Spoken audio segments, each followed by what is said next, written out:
Tuan-tuan, ini antara fitnah peristiwa Isra' dan Mi'raj yang berlaku dalam sejarah. Sebahagian daripada umat Islam dah pada masa tu, tapi kerana iman mereka tak kuat, masih lagi nipis dan goyah, akhirnya mereka ni murtad.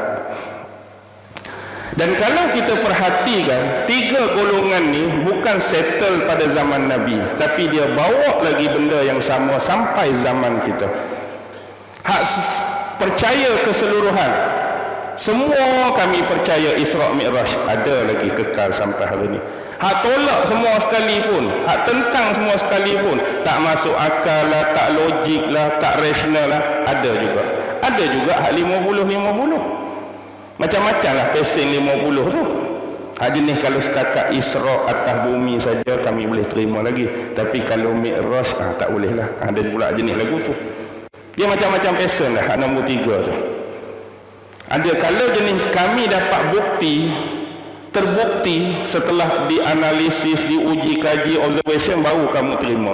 Selagi tak dapat dibuktikan, maksudnya kami duduk tengah-tengah. Ada juga style lagu tu. Dia nak bukti dari sudut saintifik pula. Mana nak masuk saintifik dengan mukjizat. Mukjizat akan melampaui saintifik. Dia tak boleh nak tembus, dia tak boleh nak terobos pun. Okey, baik.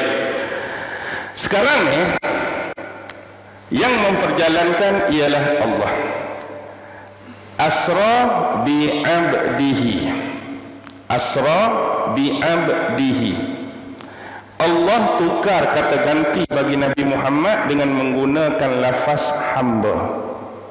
Allah tak sebut dalam ayat ni level dan kedudukan Nabi.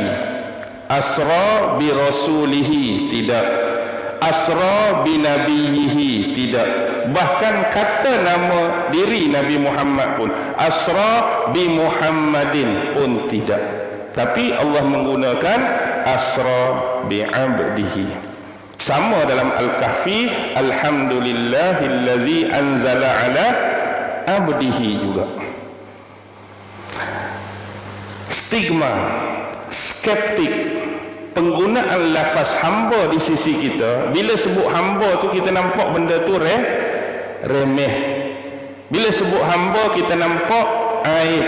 Bila sebut hamba kita nampak rendah. Kerana stigma dan skeptik hamba ni ialah seseorang yang dipunyai, seseorang yang dimiliki, ada tuan dia, ada majikan dia, boleh diperintah sesuka hati, boleh dipergunakan sesuka hati. Tu skeptik hamba duduk dalam kepala kita.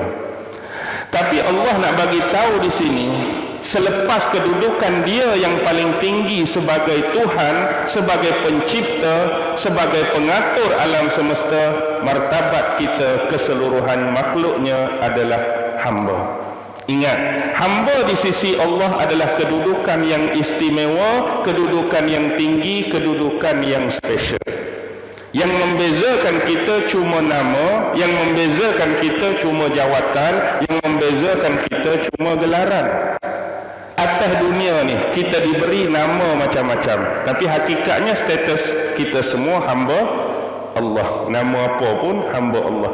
Gelaran Datuk, YB, Tan Sri, Perdana Menteri, Presiden, hakikatnya semua hamba Allah. Gaji 1 juta sebulan, 10,000 sebulan, 100,000 sebulan, tak ada gaji apa gaji, tetap semua hamba Allah. Kurus, gemuk, hamba Allah. Tinggi, rendah, hamba Allah. Putih, hitam, hamba Allah. Tak ada kecuali. Baik. Kenapa ditekankan penggunaan kalimah hamba? Kerana untuk mencapai taraf kehambaan yang hakiki, iaitu yang benar-benar memperhambakan diri kepada Allah, adalah tugas yang amat sukar dan sulit. Umum ya kita hamba Allah, tapi nak klasifikasikan secara sebenar kita memperhambakan diri kepada Allah tu susah. Sebab rata-rata manusia yang hidup pada hari ini jadi hamba kepada 3 ataupun triple ni, hak ramai. Pertama ialah hamba kepada sesama manusia. Yang kedua, hamba kepada iblis setan. Yang ketiga, hamba kepada harta dan hawa nafsu dia. Hak ni paling ramai. Tapi nak cari hamba yang betul-betul memperhambakan diri kepada Allah dalam erti kata yang sebenar, sulit, susah dan sukar. Hak ramai hak saya sebut tadi lah. Hawa nafsu duduk depan, harta duduk depan, wanita duduk depan, iblis setan duduk depan, sesama manusia duduk depan. Fahami secara tersirat akan makna kehambaan ini. Lailan, tadi bila sebut asra, berjalan malam, dalam konteks timing dah, jalan malam. Padahal stop dah, cukup dah. Tiba-tiba mari lagi kalimah lailan, malam. Untuk apa lagi? Mari kalimah lailan. Asra tu berjalan malam dah. Ni malam pula. Sebab kalau tak ada datang kalimah lailan ni, mungkin kita boleh ingatkan macam ni. Bila sebut asra berjalan malam, satu malam penuh ke? Satu malam suntuk ke?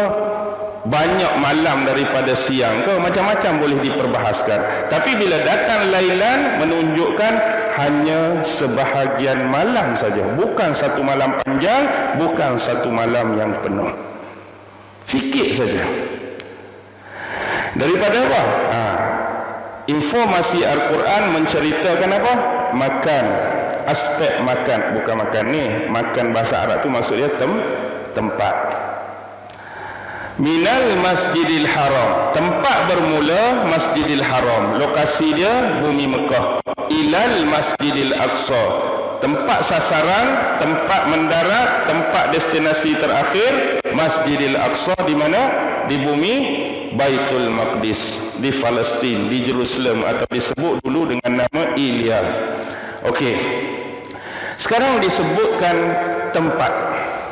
Bila sebut tempat, dua-duanya merujuk adalah tempat yang istimewa, tempat yang suci, tempat yang penting bagi umat Islam. Tempat yang bermula tu adalah tempat apa? Tempat bermula tu ialah tempat kiblat bagi umat Islam. Tempat sasaran adalah kiblat sebelumnya.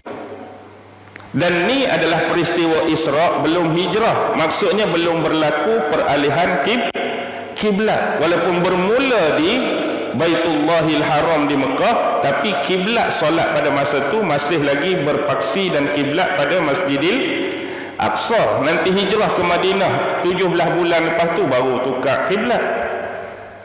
Ni nak menunjukkan dengan batang tubuh Rasulullah untuk memadukan, mempersatukan kembali dua kiblat yang besar dan penting bagi umat Islam ni. Kalau dahulu adanya nabi-nabi sebelumnya, siapa yang pernah ada di bumi Palestin? Nabi Ibrahim alaihi salam, anaknya Nabi Ishaq alaihi salam, cucunya Nabi Yaqub alaihi salam, cicitnya Nabi Yusuf alaihi salam sebelum berhijrah ke bumi Mesir. Kemudian masuk pula nabi-nabi selepasnya. Nabi Musa tak dan masuk, Nabi Harun tak dan masuk, tak apalah Nabi Yusha bawa masuk. Lepas tu banyak nabi-nabi berada di sini. Yang dominasi belah Masjidil Haram ialah anak keturunannya belah Bani Ismail. Yang dominasi belah Masjidil Aqsa banyak Bani Israel. Tapi Rasulullah ni sebab Nabi dan Rasul yang terakhir, dia nak memadukan dan menyatukan kembali dua tempat yang istimewa ni. Baik, secara umum berapakah jarak di antara keduanya? Kita pun tak tahu jarak, kita bukan juru ukur. Kita ambil panduan daripada orang hak ukur lah. Bukalah jurnal, bukalah artikel, bukalah bahan bacaan.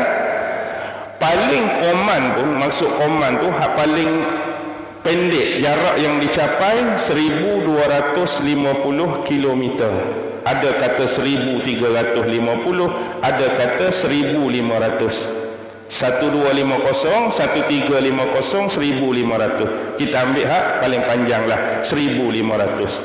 Sebab bab mengukur ni siapa yang ukur? Manusia. Bila manusia biasalah, kawan ni ukur teweng kau ni, kawan ni ukur yang ni, ni lebih sikit, ni kurang sikit. Jadi berpada-pada lah.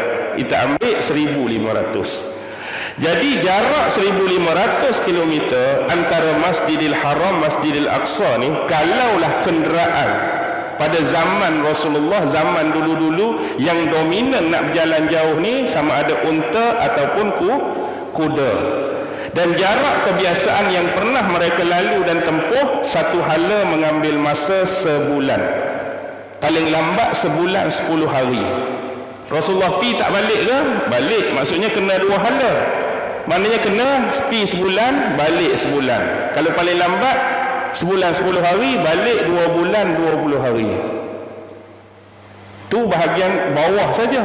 Ni macam mana pula nak naik ke langit, nak turun lagi, balik malam tu juga. Sebab tu yang jadi tak berapa nak beriman, tak berapa nak percaya ni.